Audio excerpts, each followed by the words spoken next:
Ada saja cara pasangan Cagup Cawagup DKI Jakarta nomor 3 menjaring hati pemilih muda Jakarta.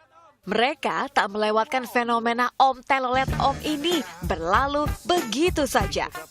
Pasangan Anies Baswedan dan Sandiaga Uno pun memposting video ini di berbagai akun media sosial resmi mereka. Lain Anies Sandi, lain pula cara pasangan Cagup Cawagup nomor urut 2 Ahok Jarot. Bersama sejumlah artis dan musisi pendukung mereka, Ahok Jarot ikut berpose dan membuat manekin challenge di rumah Lembang yang juga viral di media sosial. Nah, pasangan Cagup Cawagup nomor urut 1, Agus Silvi juga punya jurus sendiri. Mereka menggunakan tren anak muda lainnya.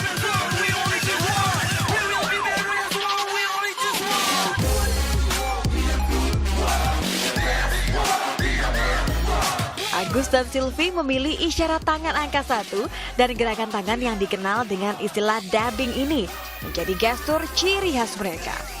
Video dabbing Agus Silvi juga ikut viral di media sosial.